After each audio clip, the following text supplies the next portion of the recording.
Ladies and gentlemen, imagine living your entire life with a ticking time bomb inside you. A darkness so profound and parasitic that it has bonded with your very DNA, yet you have no idea it's there.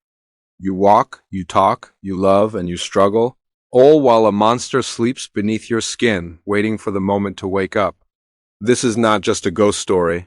It is a tragedy of betrayal, greed, and a curse that spans decades. Today we are diving into a terrifying Indonesian horror story titled Hutang Nyawa. The story begins with a scene that will make your skin crawl, set 20 years in the past. We are transported to a dark, secluded location, heavy with the smell of incense and death. In the center of a candle-lit circle sits a small, innocent girl. She is blindfolded, but this is no game. From beneath the dark fabric covering her eyes, thick streams of blood are weeping down her cheeks, staining her face in a grotesque mask of suffering. Standing behind her is a woman, her mother, chanting a low, guttural mantra that seems to vibrate the very air around them. But she is not alone. There are men in the shadows, watching, waiting. On the ground lies the lifeless body of a mana sacrifice already made to seal this unholy pact. Suddenly the atmosphere shifts violently. We see a spectral, clawed hand, the hand of a jinn, materialize out of thin air and place itself over the woman's face. The possession is instant. The woman, no longer in control of her own faculties, moves with jerky, unnatural motions toward a large, ornate mirror. She bites her finger or uses the blood already spilled to draw cryptic, occult symbols directly onto the glass surface. The camera zooms in on her eye, and in a moment of pure body horror, we see something moving inside her pupil. It is an insect, a parasite of the dark world, squirming within the fluid of her eye. This ritual, this moment of blood and black magic, is the seed from which our nightmare grows. Fast forward 20 years. The trauma of the past has been buried, but the scars remain. We meet Wina, a young woman carrying the weight of the world on her shoulders. She is a single mother, struggling to make ends meet, working tirelessly to pay off debts that seem to multiply like a cancer. We find her in the bathroom of her family's old, dilapidated house, scrubbing the bathtub. The air is thick and humid. Suddenly, the silence is broken by a whisper. Someone calls her name. It's clear, distinct, and comes from right behind her. Wina freezes. She turns slowly, expecting to see a family member, but the room is empty. But as she turns back to the tub, reality fractures. The white porcelain of the bathroom is suddenly swarming with hundreds of eyeballs. They are everywhere on the walls, the floor, crawling toward her with a wet, squelching sound. Wina gasps, her heart hammering against her ribs, backing away in terror. But in the blink of an eye, the vision vanishes. The eyeballs are gone. Was it stress? Exhaustion? Or is the house itself trying to tell her something? Wina convinces herself it was a hallucination, a trick of the mind brought on by the immense pressure she is under. But the horror in this house is not just in Wina's head. It is Client Friday a night steeped in superstition and mystical energy. In the bedroom, we see Wina's mother sitting before a vanity mirror, but she isn't admiring her reflection. She is methodically covering the mirror with cabinet doors, hiding the glass. She picks up a needle and a piece of white cloth. Instead of sewing, she drives the needle deep into her own fingertip. She doesn't flinch. She squeezes the blood onto the white cloth, watching the red stain spread like a blooming flower. Wina enters the room, interrupting this macabre ritual. Seeing her mother's bleeding finger, she assumes it was an accident and rushes to get a first aid kit. She bandages the wound, completely unaware of the dark intent behind the injury. Wina picks up her sleeping son, Jody, who had been napping in his grandmother's room. Her mother, with a strange intensity in her eyes, asks Wina if she is still taking her medicine, asking if the hallucinations have stopped. Wina, frustrated and tired, replies that the medicine is useless and that she knows the visions are just her imagination. She doesn't want to worry about it anymore. Wina changes the subject to something practical. She tells her mother she has found a rental house for them to move into so they can sell this old, creepy house and pay off their debts. The mother's reaction is immediate and cold. She refuses. This is her house and she will not sell it. It is clear that the mother is tethered to this place, or perhaps to the secrets hidden within its walls. The next morning brings the illusion of normalcy. Wina is in the kitchen cooking, the sounds of sizzling oil and chopping vegetables filling the air. Her son Jody plays nearby. He looks up at his mother with big, hopeful eyes.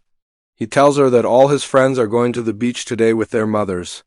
He asks if his uncle Rian or his grandmother can take him, or if Wina herself can take a break to go with him. Distracted by the boiling water and the stress of her financial ruin, Wina snaps. Scalding water splashes onto her hand, and in a reflex of pain and frustration, she pushes Jody away. The boy stumbles back, hurt not physically, but emotionally. Seeing the rejection in his eyes, Wina's heart breaks. She immediately pulls him into a hug, apologizing, trying to make him understand that they can't go to the beach, but they can have a fun time right here. But the house casts a long shadow over their moment of connection. As the camera pans through the home, we notice a disturbing detail. Every single mirror in the house is covered. Cloths, newspapers, shutters, anything to block the reflection. In one scene, Wina lifts a cloth to wipe dirt from her face in a mirror, and the tension is palpable. Why are they hiding from their own reflections?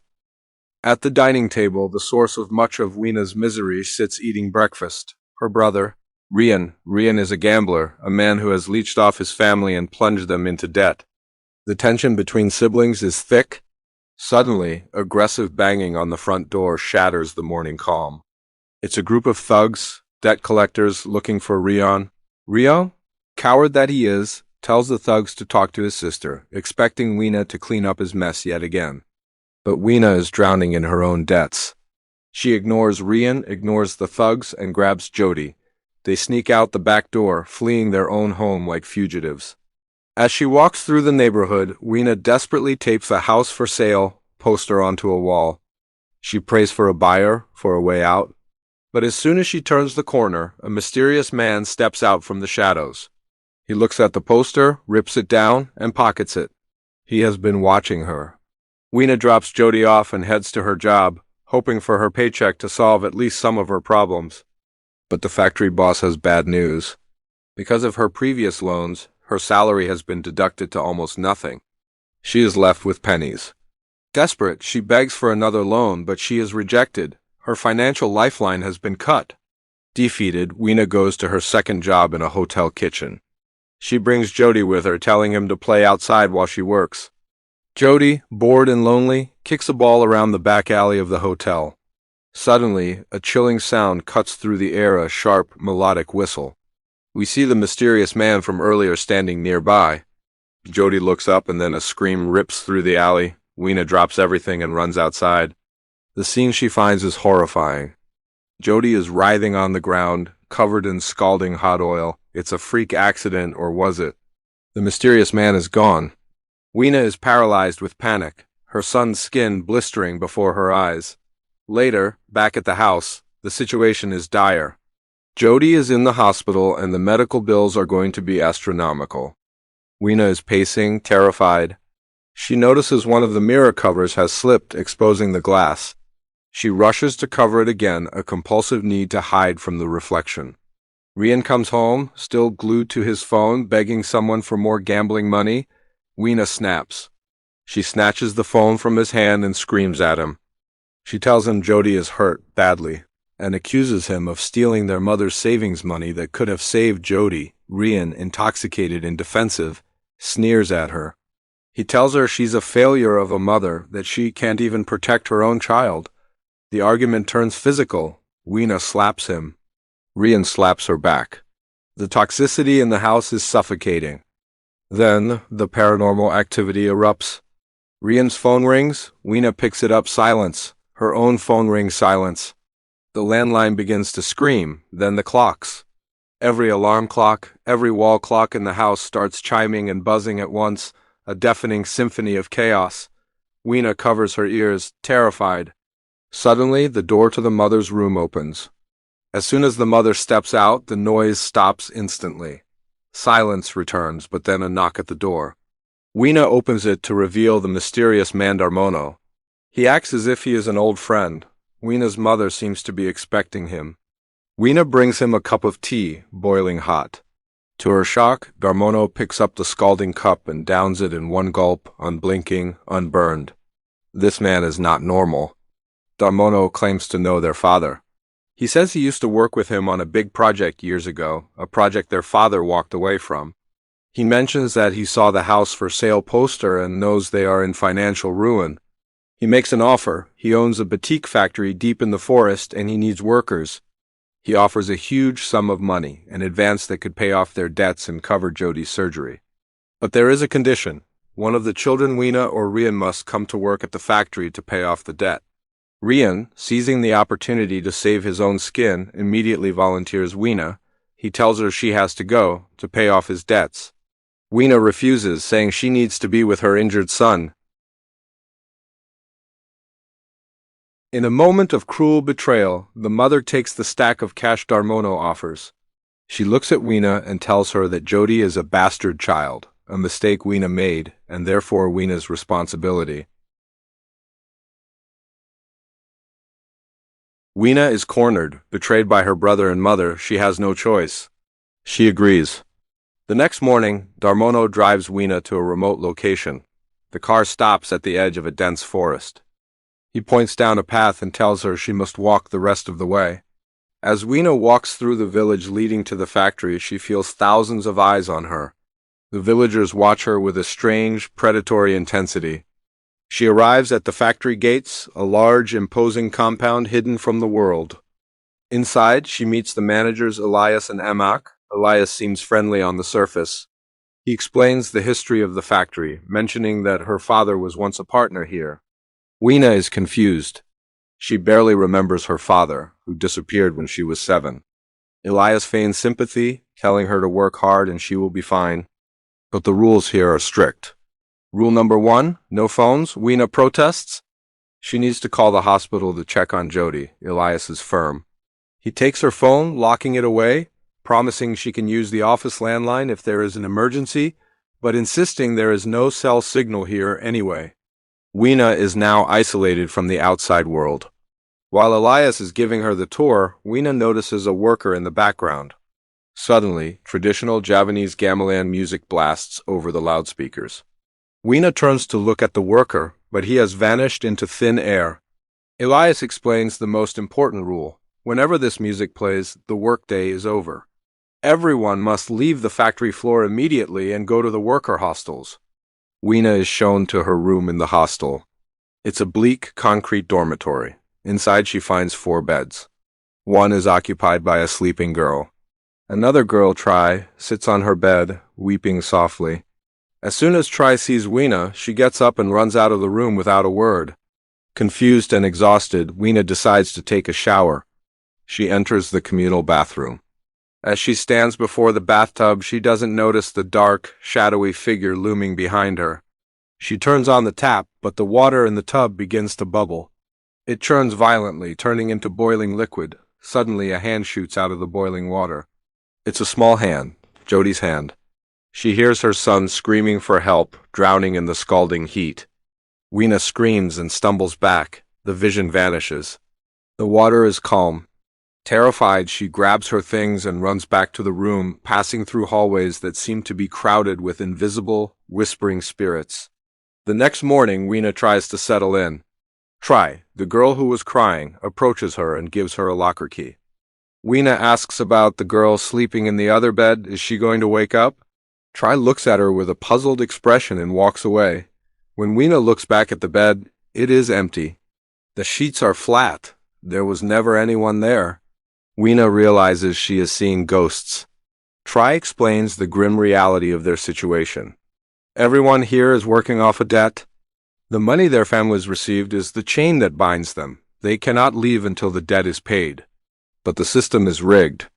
If a worker makes a mistake, ruins a cloth, spills wax, their debt increases, extending their sentence. Tri points out a man named the Wang. He has been here for years. His friend, who joined with him, supposedly finished his contract and left 2 months ago, but Wang is still trapped, burying himself in mistakes.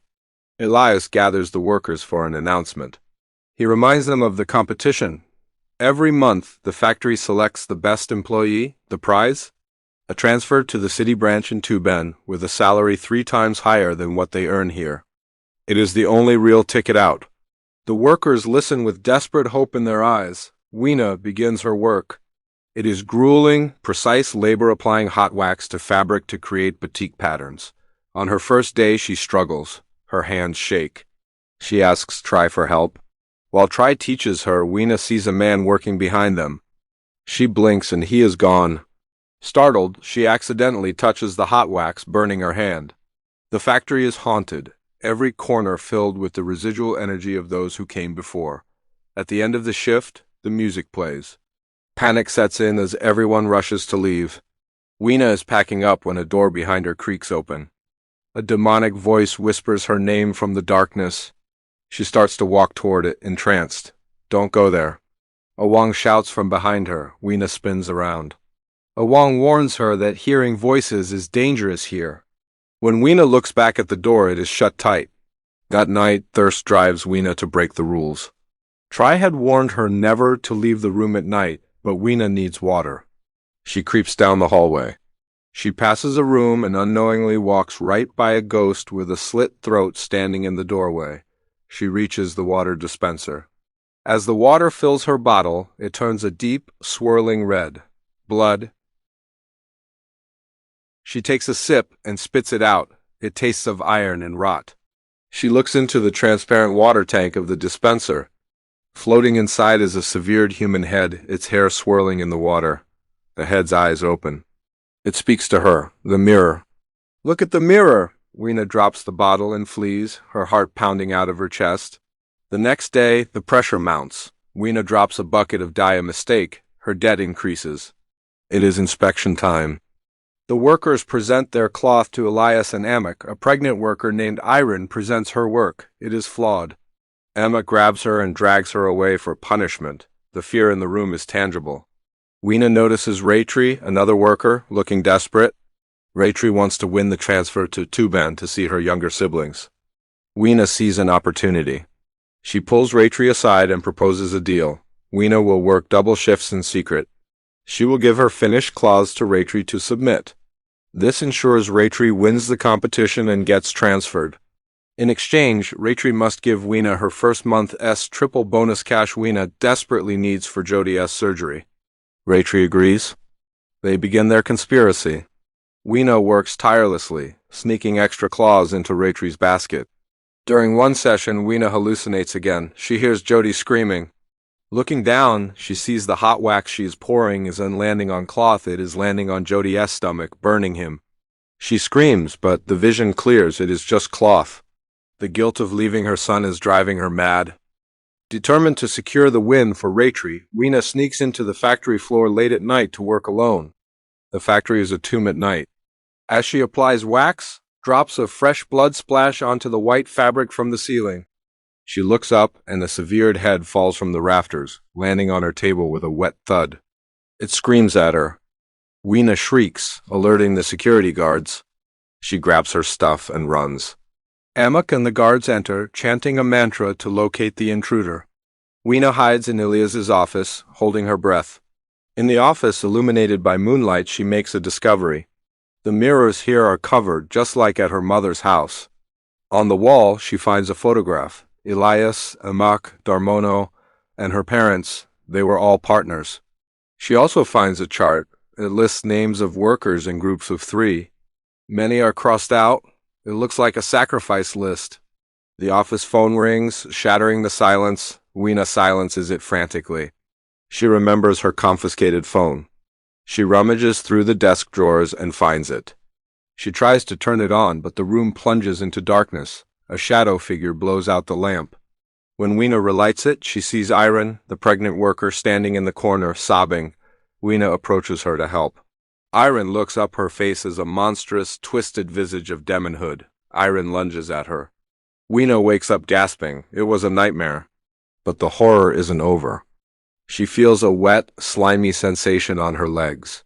She throws off the blanket. Her legs are covered in black leeches, gorging on her blood. Panic erupts in the dorm. Leeches are everywhere, swarming the floor. One latch onto Raytree's eye, burrowing into the socket. An old woman helps remove it, but the damage is done. Raytree, in pain and terror, points a shaking finger at Wina. "You are cursed!" She screams. The end of the month arrives. It is time to announce the winner. Elias stands before the workers. He announces that Raytree has won the transfer to Tuban. Raytree is ecstatic. But then Elias announces a second prize. Because of her exceptional hard work, Wina is awarded a cash bonus, though she must stay at the factory. Wina is relieved. She has money for Jody. Outside, Wina finds Awang smoking. He looks grim. He tells her he knows she helped Raytree cheat. He says it doesn't matter, though. He reveals that the management treats Wina as special. He then says something chilling. "I'm going to leave this place soon, but I'm never going home." Wina sees Amak leading Raytree away. Raytree looks blank, staring ahead, walking like a zombie. Later, Wina finds Raytree back in the room, still in her uniform. Raytree is acting insanely. She is putting her fingers in her mouth and ripping her own teeth out, one by one, laughing hysterically as blood pours down her chin. Wina, horrified but desperate, asks for the bonus money Raytree promised. Raytree ignores her and runs out of the room. Wina follows the trail of bloody teeth to the bathroom. Inside the stalls, she hears Raytree crying, then laughing. She peeks under a stall door. Suddenly, Raytree slams against the door. She emerges, her eyes completely white, blood streaming from her empty tooth sockets. "Look at the mirror," she screeches. Then the door swings open, and a calm, normal-looking Raytree walks out, leaving Wina questioning her sanity. Raytree walks toward the forest. Wina follows. Suddenly, Awang grabs Wina from behind, pulling her into the bush. He points ahead. A group of men is dragging Raytree deep into the woods. Awang reveals the terrifying truth. His friend who won the transfer 2 months ago, he never left. He vanished that night. Every client Friday, the winner of the competition disappears. They are never seen again. The transfer is a lie. It is a harvest. Wina is furious Awang didn't tell her sooner. She refuses to let Raytree die. She runs into the woods with Awang chasing her. They get lost in the dense jungle, running in circles. Suddenly the ghost of Wina's father appears. He points silently down a path. They follow the ghost to a clearing. There, they witness the ritual. Men in red robes surround Raytree, who is floating in midair, entranced. A massive, hulking Jinnah demon of muscle and hate towers over them. Elias steps forward and offers the Jinn one of Raytree's pulled teeth. The Jinn eats it. Then Anak steps forward with a knife. He slits Raytree's throat. Blood sprays. The sacrifice is complete. At that exact moment, miles away in her home, Wina's mother is performing the same ritual, chanting the same words, offering her own blood. She is fueling this nightmare from afar. In the bush, a leech bites Awang. He yelps. The cultists hear him. "Catch them!" Elias screams. Wina and Awang run for their lives. Awang trips and falls. He begs Wina to help him. But the cultists are closing in. In a moment of pure survival instinct, Wina leaves him behind. She runs. She trips and hits her head. Suddenly, the world shifts. She is no longer in the jungle. She is sitting at a dinner table. The lighting is warm. The food smells delicious. Rian is there, serving her politely. Her mother is smiling, cooking her favorite meal. Jody is there, healthy and happy. Her mother speaks softly. "We can stay like this forever, Wina. Just stop fighting. Ignore the factory. Stay here with us. It is a seductive illusion, a perfect life." But then Jody's face goes blank. He starts banging his forehead against the table, harder and harder, until bone cracks. The illusion melts. Her mother's face twists into a sneer. She lunges at Wina, mocking her. Wina grabs a fork from the table and stabs her mother in the neck. Wina snaps back to reality. She isn't holding a fork. She is holding a pair of scissors, and she hasn't stabbed her mother. She has stabbed Amak, who had caught up to her. Amak chokes on his own blood and dies. Wina stumbles back to the factory grounds. She finds Raytree's body. Raytree, in her dying breath, looks at Wina and whispers, "I curse you," then darkness. Someone hits Wina from behind. Wina wakes up in Elias's office. Elias is frantic, trying to call Amak. Seeing Wina awake, he puts on his mask. He tells her she fainted. He lies, saying Raytree is already on her way to Tuban with Amak. He hands Wina an envelope of cash, claiming Raytree left it for her. But Wina sees it, a fresh cut on Elias's hand. The mark of the blood ritual, the lies crumble, Wina attacks him. They fight viciously. Wina grabs the scissors and stabs Elias in the eye. Elias screams, clutching his face. Emek will kill you for this! He shrieks. Emek is dead, Wina replies coldly. Elias freezes. Pure terror washes over him. If Emek is dead, who is controlling the jinn? The mirrors in the office suddenly uncover themselves. The glass ripples like water. A monstrous version of Ratri reaches out from the reflection. Ghostly hands grab Elias and pull him into the mirror.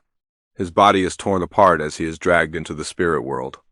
Wina runs. She finds a secret room filled with hanging batik cloths, but looking closer, she realizes they aren't cloths. They are hanging corpses of past workers. She finds Awang huddled in a corner. They run together to a holding cell area. But something is wrong with Awang. He starts swaying, dancing to the invisible gamelan music. He uncovers a mirror in the room. Wina looks into the reflection and screams. Attached to Awang's back, riding him like a puppet master, is the jinn. Awang attacks her with supernatural strength. He throws her across the room. Suddenly, reality bends again. Wina is transported into a flashback. She is watching a memory from 20 years ago. She sees the same ritual site in the jungle. Her father, Shanto, bursts into the clearing trying to stop the ceremony. Elias, Emak, and Darmono are there. But so is Wina's mother. Shanto begs his wife to stop. But she looks at him with cold greed. She says they need the money. The factory must succeed. Then the ultimate betrayal. The sacrifice isn't a random person. They drag out a 7-year-old girl. It is Wina. Her mother sold her own daughter to the jinn to ensure the family's wealth.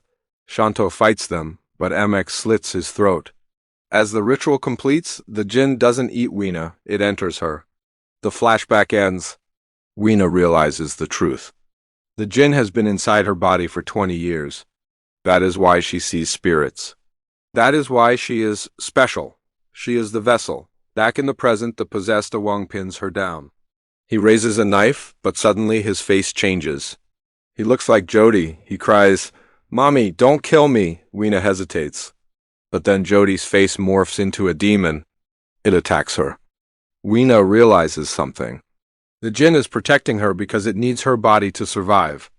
If she dies, the jinn has no home. She grabs the scissors. She looks the demon in the eye. "You want my body? You can't have it." She plunges the scissors deep into her own stomach. A shockwave blasts through the spiritual plane. The mirror cracks. The jinn screams in agony as its vessel is destroyed. The demon disintegrates into dust. The curse is broken. Wina lies bleeding on the ground.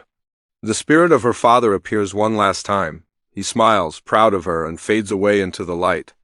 Wina survives. The destruction of the jinn freed her, but the scars remain. The next morning, she returns to her mother's house. She walks into her mother's bedroom. The old woman is lying in bed, enjoying the comfort bought with blood money. Wina walks to the vanity mirror and rips the cover off. She forces her mother to look at her own reflection. She places the bloody scissors on the table. "It's over," Wina says. Her mother starts screaming, thrashing in bed as the spirits she invited come to collect their due. Wina walks out. She finds Jody, weak and sick, being forced to work by the grandmother. She picks him up, holding him tight.